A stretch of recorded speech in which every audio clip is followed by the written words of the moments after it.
వందే శంభుముమాపతిం సురగురుం వందే జగత్కారణం వందే పన్నగభూషణం మృగధరం వందే పశూనాం పతిం వందే సూర్యశశాంకవక్నినయనం వందే ముకుందప్రియం వందే భక్తజనాశ్రయం చ వరదం వందే శివం శంకరం. ఓంకారమంత్రసంయుక్తం నిత్యం ధ్యాయంతి యోగినః కామదం మోక్షదం తస్మై ఓంకారాయ నమో నమః.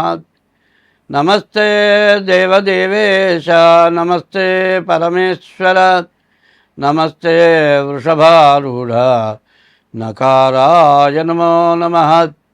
మహాదేవం మహాత్మానం మహాపాతకనాశనం మహాపాపహరం వందే మకారాయ నమో నమః. శివం శాంతం జగన్నాథం లోకానుగ్రహకారణం శివమేకం పరం వందే శిఖారాయ నమో నమః. వాహనం వృషభోజస్య వాసుకీ కంఠభూషణం వామే శక్తిహరం వందే వకారాయ నమో నమః. యత్ర కుత్ర స్థితం దేవం సర్వవ్యాపినమీశ్వరం యల్లింగం పూజయేన్నిత్యం యకారాయ నమో నమః. 2026వ సంవత్సరం ఆగస్టు నెల 12వ రాశి మీనరాశి. ఈ మీనరాశికి వచ్చేప్పటికల్లా రవి బుధ కేతువులు బాగున్నారు, గురువు బాగున్నాడు. ఈ మీనరాశి చాలా బాగుంది. గురువు ఉచ్చలో ఉన్నాడు, పంచమంలో ఉన్నాడు. విద్యార్థులకు చాలా బాగుంది, వ్యాపారస్తులకు బాగుంది, చదువుకున్న వాళ్ళకి బాగుంది, విదేశాలకు వెళ్ళటానికి ఇంకా బాగుంది. కేతువు బాగున్నాడు, మంచి జ్ఞానం కలుగుతుంది, అన్ని విధాలా బాగుపడతారు. కానీ అందరం బాగుపడాలి. సర్వే జనా సుఖినో భవంతు, అందరూ బాగుండాలి. మరి అందరం బాగుండాలి అంటే అందరం కూడా ఒక మంచి పద్ధతి, మంచి అవకాశాన్ని చూసుకోవాలి. ఎప్పుడు కూడా సజ్జన సాంగత్యం అంటారు.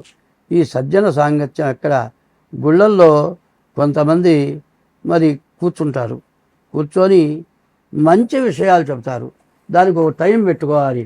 ఎందుకంటే పెద్దవాళ్ళు తెలిసిన వాళ్ళని కొంతమందిని సంప్రదించి దేవాలయాల్లో పిల్లలకి స్కూలు వదిలిన తర్వాత ఆ టైంలో పిల్లల్ని తీసుకొని వెళ్ళి మంచి అనేది వినటం, నేర్చుకోవటం, పిల్లలకు నేర్పడం చాలా అవసరం.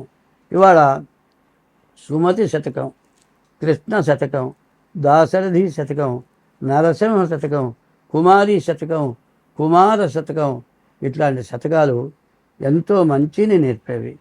మరి సత్సంగం అంటారు. ఈ సత్సంగం అనేది ప్రతి దేవాలయంలో జరగాలి. కాదండి, ప్రతి కాలనీలో కూడా సత్సంగం అనేది జరగాలి. నలుగురు ఒక చోట కూర్చొని ఎప్పుడు కూడా పెద్దవాళ్ళు మంచి వాళ్ళని పిలుచుకొని వారానికి ఒక రోజైనా సరే, లేకపోతే రోజుకొక రోజైనా సరే సత్సంగం చేయండి. ఈ సత్సంగం వల్ల మనం అంతా బాగుంటాం. ఎంతసేపు ఇవాళ జరుగుతుంది ఏంటంటే వీళ్ళంటే చెత్త ఆ ఇంట్లో పక్క ఇంట్లో పడేయాలి, తగాదాలు పెట్టుకోవటం, గొడవలు పెట్టుకోవటం, ఇటువంటి సమస్యలు ఎక్కువ అవుతున్నాయి. కానీ మంచి అనేది రావటం లేదు. ఈ మంచి జరగాలి, అందరం బాగుండాలి అంటే ఒకప్పుడు ఇంగ్లీష్ వాళ్ళ పరిపాలనలో రామదండు అనేది బయలుదేరింది. ఆ రామదండు రామనామం చేసుకుంటూ ఒక ఊరి నుంచి ఇంకో ఊరికి వచ్చేవాళ్ళు. ఆ ఊళ్ళో వాళ్ళు వెలగ భోజనం పెట్టేవాళ్ళు, ఈ ఊరి వాళ్ళు ఇంకో ఊరు పోయేవాళ్ళు.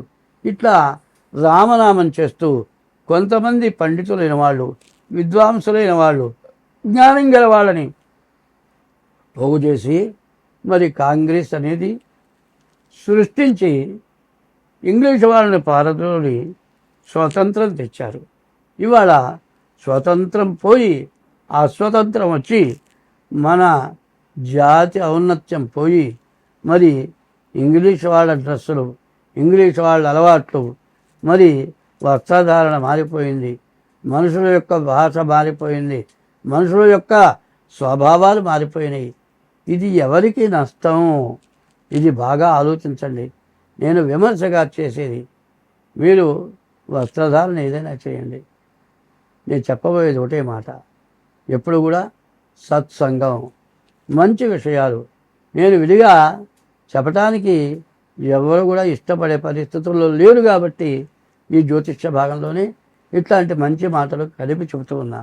చాలామంది ఏమైనా జ్యోతిష్యం చెప్పమంటే ఇవన్నీ సోది చెబుతున్నావు ఏమిటి అంటున్నారు. ఇది సోది కాదు. భార్యతో భర్త ఎట్లా ఉండాలి, భార్యాభర్తలు ఎట్లా ఉండాలి, భార్యాభర్తల తల్లిదండ్రులను ఎట్లా చూడాలి. ఇవాళ ఎట్లాంటి పరిస్థితి వచ్చిందంటే తల్లిదండ్రులు ఇంట్లో ఉండకూడదు, భోజనం టైంకి ఇంటికి రావాలి, వాళ్ళు ఎక్కడో కాలం గడుపుకోవాలి. ఈ రకమైన పరిస్థితి కొన్ని చోట్ల అసలు వెళ్ళగొట్టి వృద్ధాశ్రమాలకి పంపించడం, కొంతమందిని తీసుకెళ్ళి విదేశాల్లో ఉండి వాళ్ళు చచ్చిపోతే కనీసం వచ్చి శవదహనం చేయకపోవటం, చివరికి కర్మ చేయకపోవటం. ఆస్తి ఎవరన్నా తీసుకోండి, నాకు అక్కర్లేదు, మీరే ఆ కర్మ చేయండి. ఇట్లాంటి దుస్థితి ఏర్పడ్డది. ఈ దుస్థితి నుంచి మనం బయటపడాలి, విదేశాల నుంచి మనం రక్షించాలి. మన దేశం యొక్క ఉన్నటువంటి మంచి స్వభావాలు నేర్చుకోవాలి. అనాది మతం మన మతం ప్రకారం మనం ప్రవర్తించాలి అనే ఉద్దేశ్యం ఖచ్చితంగా అందరికీ చాలా అవసరం. ఇది అవసరం అనుకుంటే సత్సంగం అనేది పెట్టుకోండి. సత్సంగం ద్వారా ఎవరినైనా కూర్చోబెట్టుకొని మంచి మాటలు వినండి. రామాయణం ఉంది, భారతం ఉంది, భాగవతం ఉంది.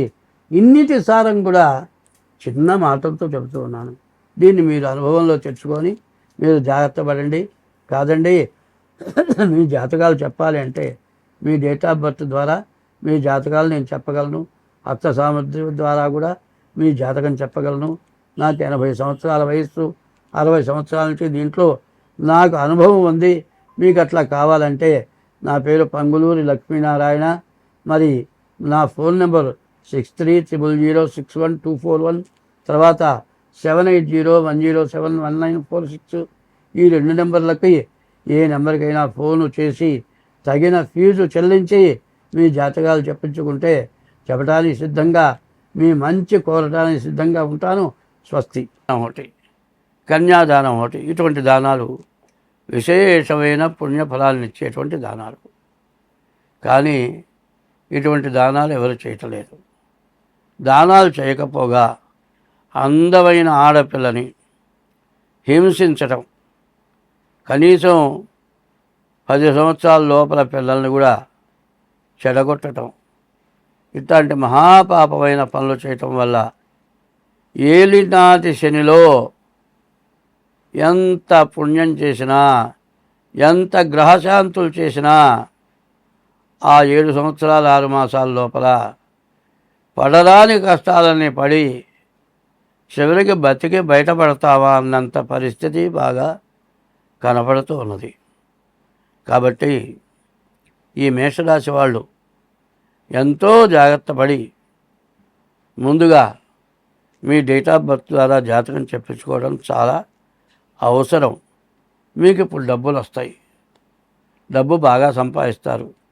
ఎప్పుడు వచ్చే సంపాదన కంటే ఎక్కువ సంపాదన వస్తుంది. ధనమెచ్చిన మదమెచ్చును, మదమెచ్చిన దుర్గుణంబు మానక హెచ్చును. మొన్న ఈ మధ్య ఒకటి చెబుతున్నారు, కోటీశ్వరుడు ఓ పిల్ల కావాలని కోరుకున్నాడు. ఎన్ని విధాల ప్రయత్నం చేసినా ఆ పిల్ల ఇతని మాటలకు లొంగలేదు. చంపి ముక్కలు ముక్కలుగా నరికాడు. ఏమన్నా వచ్చిన ప్రయోజనం ఉందా? ఎప్పుడు కూడా ఎవడు ఎంత పుణ్యం చేసుకుంటాడో వాడికి తగినటువంటి భార్య దొరుకుతుంది అని శాస్త్రం చెప్పింది.